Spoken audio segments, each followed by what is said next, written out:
Yung Team Casimero hindi mo na pinalabas. Hinarangan. Hinarangan guys.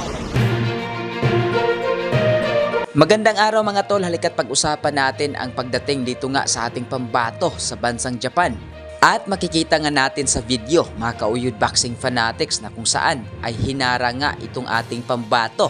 Hindi dahil na may problema ito sa visa at ang kanyang kapatid, kung hindi hinara nga ito ng mga media dito nga sa bansang Japan.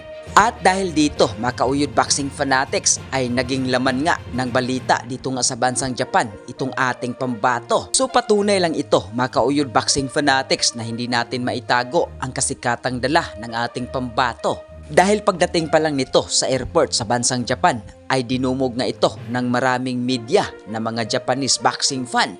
At nabanggit na rin ito ni Masayuki Ito, may-ari nga ng TBP Promotion, na hindi natin maitago na mas marami ang mga Japanese boxing fan na makita itong ating pambato na lumalaban nga sa ibabaw ng luna kaysa Pilipinas.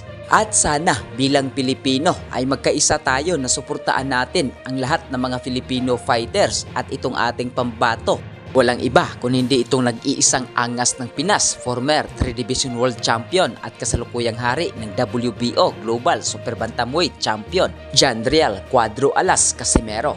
At may ibang dako tayo mga kauyod boxing fanatics, marami nga ngayon ang nadismaya sa naging resulta sa laban ng ating pambato na si Yumir Marcial. At isa na dito itong ating pambansang kamao, the only 8 Division World Champion Manny Pacquiao. Dahil walang duda na panalo talaga itong ating pambato na si Yumir Marcial, mga kauyod boxing fanatics, laban nga dito sa pambato ng China.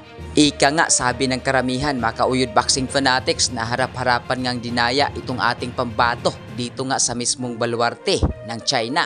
So dahil nga dito mga kauyod boxing fanatics, marami nga na mga Filipino na nanghinayang at nadismaya dahil panalo naman talaga itong ating pambato na si Yumir Marcial, at sayang lang dahil hindi pumabor sa kanya ang mga judge. Ngunit ganun pa man mga kauyod boxing fanatics ay sobrang proud tayo dito nga kay Yumir Marcial sa kanyang ipinakitang galing pagdating sa bakbakan sa ibabaw ng luna. Dahil halos lahat na nakalaban ni Yumir Marcial dito nga sa Olympics na ginanap sa China ay itinumba lang naman ng ating pambato. So congratulations dito nga sa ating pambato na si Yumir Marcial sa kanyang nasungkit na silver.